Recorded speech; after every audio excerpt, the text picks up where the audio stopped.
প্রিয় দর্শক, আসসালামু আলাইকুম রহমতুল্লাহ। বেশ কয়েকদিন আগে আমি একটি কন্টেন্ট তৈরি করেছিলাম। বাংলাদেশ থেকে যে হারে মানুষ ভিজিট ভিসা নিয়ে, ভিজিট ভিসা বলতে এটা অবৈধ ভিজিট ভিসা, অর্থাৎ যারা দালালদের মাধ্যমে ভিজিট ভিসা নিয়ে ক্যানাডা যাচ্ছেন, অথবা ক্যানাডা যাওয়ার পরে ইমিগ্রেশনে তাদেরকে আটকে দিচ্ছে, তাদেরকে বলছে যে আপনাদের ভিসাটা আসলে জাল ডকুমেন্ট দিয়ে হয়েছে, বা আপনাদের ভিসাটা সঠিকভাবে হয়নি, অথবা আপনাদের ভিসাটা আমরা ক্যান্সেল করে দিচ্ছি, অ্যাসাইলাম আপনারা ক্লেম করতে পারেন, অথবা আপনারা চলে যেতে পারেন। মূলত মূলত তখন আমি বলেছিলাম যে এইভাবে চলতে থাকলে একটা সময় কানাডার পাশাপাশি ইউরোপের দেশগুলো যারা বাংলাদেশকে ভিসা দিচ্ছে, তারাও পর্যায়ক্রমে দেখা যাবে যে বাংলাদেশিদের উপরে একটা নিষেধাজ্ঞা আরোপ করতে পারে, বা কঠিন থেকে কঠিনতম করে ফেলতে পারে ভিসার জন্য। ঠিক গতকালকে ইতালির প্রাইম মিনিস্টার তিনি ঘোষণা করলেন যে বাংলাদেশ থেকে অবৈধভাবে অবৈধ কার্যক্রমের মাধ্যমে ইতালিতে লোক পাঠানোর কাজ চলতেছে। অর্থাৎ এই ইতালি যে ওয়ার্ক পারমিটটা দিয়েছে বাংলাদেশিদের জন্য, ওয়ার্ক পারমিটটা আসলে কি? ওয়ার্ক পারমিটটা হচ্ছে আমার কোম্পানিতে লোক লাগবে, আমি আমার কোম্পানিতে আর একজন লোককে নিব, বা যে কজন লোক লাগবে সেই কজন লোককে নিব। তাহলে এখানে তো টাকা দেওয়া নেওয়ার কোনো প্রশ্ন না। কিন্তু তারা কি করলো, এই এই বাংলাদেশের কিছু সংখ্যক দালাল এবং ইতালির কিছু সংখ্যক লোক, এই মুসলিমের কিছু সংখ্যক লোক মিলে যে কাজটা করেছে সেটা হচ্ছে এটা ইতালির প্রধানমন্ত্রীর কথা, যে প্রতিজন থেকে তারা 15,000 ইউরো করে নিয়েছে। মানে 15,000 ইউরো করে একটা ভিসা বিক্রি হচ্ছে, যেটা সম্পূর্ণ অনৈতিক এবং অবৈধ। এবং তারা বলছে এটা চলতে দেওয়া যায় না, এবং এটা খুব শক্তভাবে এটার উপর নজরদারি করতেছে, এবং তারা চাচ্ছে যে এই দুর্নীতিটা বন্ধ হোক, এবং হয়তো তারা আরও কঠিন শর্ত আরোপ করতে পারে। আপনারা দেখেছেন বেশ কয়েকদিন ধরে বাংলাদেশে ইতালির বিএফএস গ্লোবালের সামনে ইতালির ভিসাপ্রাপ্তরা বা এই ইতালির জন্য যারা অ্যাপ্লাই করেছে তারা সবাই লাইন ধরে কান্নাকাটি করতেছে, যে মিছিল করলো, তারা অনশন করতেছে। তাদের কয়েক মাস হয়ে গেল পাসপোর্ট আটকে রাখছে, কিন্তু কোনো রেজাল্ট আসতেছে না। আসলে কিভাবে আসবে? এই জিনিসগুলো তো আমাদের ওখান থেকে সমাধান হওয়া উচিত ছিল, এটা একটা ইনভেস্টিগেশনের দরকার ছিল। কিভাবে আসবে? তারা তো ইতালির যে বাংলাদেশে নিযুক্ত ইতালির যে হাইকমিশনার, উনি তো বলছেন যে আপনার ইতালির ভিসার জন্য কাউকে কোনো টাকা দেওয়া লাগবে না। অথচ এই একটা ভিসার জন্য 15,000 ইউরো মানে হচ্ছে প্রায় 17 থেকে 18 লক্ষ টাকা।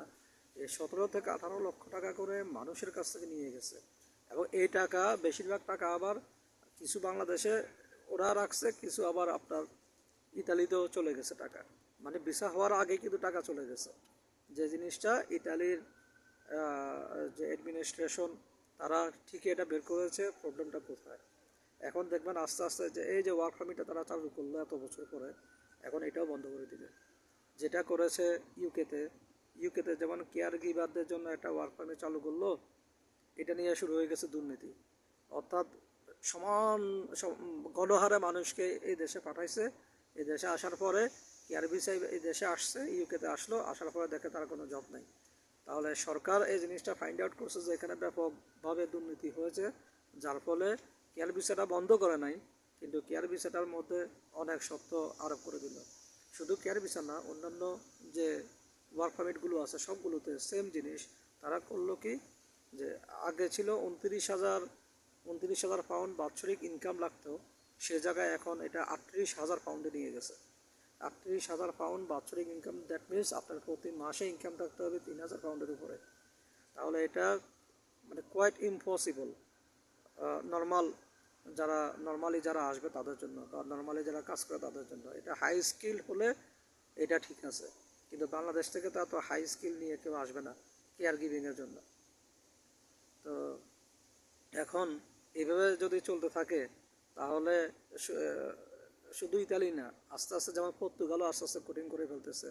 আগে যেমন পর্তুগালে গিয়ে মানুষ 6 মাস থাকলে রেসিডেন্স পারমিটের জন্য অ্যাপ্লাই করতে পারতো, এখন আস্তে আস্তে তারা তারা ভিসা বাড়িয়ে বাড়িয়ে বা পার্মানেন্ট হতে পারতো, সেটাও আস্তে আস্তে বন্ধ করে দিচ্ছে। পর্তুগালও খুব হার্ড লাইনে যাচ্ছে, এটা গত কয়েকদিন ধরে নিউজটা পাচ্ছি, পর্তুগালও হার্ড লাইনে যাচ্ছে। তো ধাপে ধাপে ইউরোপের অন্যান্য দেশ যেগুলো দেখা গেছে আমাদের জন্য সহজ, যেখানে গিয়ে থাকলে কিছুদিন থাকার পরে বা কয়েক বছর থাকার পরে পার্মানেন্ট রেসিডেন্সটা পাওয়ার সহজ, ওই পথগুলো ধাপে ধাপে বন্ধ হয়ে যাচ্ছে। এটা শুধুমাত্র আমাদের জন্য। হ্যাঁ, আমরাই এই পথগুলো বন্ধ করে দিচ্ছি, তারা কিন্তু নিজ থেকে বন্ধ করে, তারা ওপেন করতেছে, তারা আমাদের কারণেই এই পথগুলো বন্ধ করে দিচ্ছে। ঠিক যেমন ইউকেতে করলো, ইউকেতে এখন আপনার একটা ওয়ার্ক পারমিটে আপনার আসবেন, কিন্তু আপনার যে স্যালারি দেখাতে হবে, এই স্যালারি নর্মাল একজন ব্যক্তির জন্য হবে না। তো হাই স্কিল যারা, তারা তারা তো তাদের কোনো সমস্যা নেই, তারা ওয়ার্ক পারমিটে আসলে তাদের ওই যোগ্যতা অনুযায়ী তারা আসবে, যারা হাই স্কিল। যেমন কেউ একজন যদি এখানে পিএইচডি করতে আসে, পিএইচডি শেষ করলো, পিএইচডি শেষ করার পরে তারা ইউনিভার্সিটি তাকে জব দিচ্ছে, এটা 3,000 না, আরও বেশি মান্থলি স্যালারি তার আরও বেশি থাকবে, তাদের জন্য কোনো প্রবলেম নাই। বা মনে করেন বাংলাদেশে বা ভালো একটা জব করতেছে, তিনি একটা ওয়ার্ক পারমিট নিয়ে আসলে দেশে, তার তার ডিফারেন্ট, আইটি সেক্টরে আছে, তিনি একটা ওয়ার্ক পারমিট নিয়ে আসেন, তার ডিফারেন্ট। কিন্তু নর্মালি যে ওয়ার্ক পারমিটগুলো, সে নর্মালি যারা আসতো, তাদের পথটা বন্ধ হয়ে গেছে। এখন যেমন ইউকেতে এই বছরের যে জানুয়ারি থেকে এপ্রিল পর্যন্ত তাদের যে পরিসংখ্যানটা দেখানো হলো, ওই পরিসংখ্যানটার মধ্যে দেখলো যে প্রায় 30,000 মানুষ কম এসেছে জানুয়ারি থেকে এপ্রিল এই বছর তুলনামূলকভাবে। গত বছর জানুয়ারি থেকে এপ্রিলে যে পরিমাণ মানুষ এসেছিল, এই বছর জানুয়ারি থেকে এপ্রিল তার চাইতে 30,000 মানুষ কম এসেছে এদেশে। সো আমরা যদি আমাদের পথগুলো বন্ধ করি, তাহলে তো আর কোনো কিছু করার থাকলো না। তো ধন্যবাদ সবাইকে, ভালো থাকবেন, সুস্থ থাকবেন।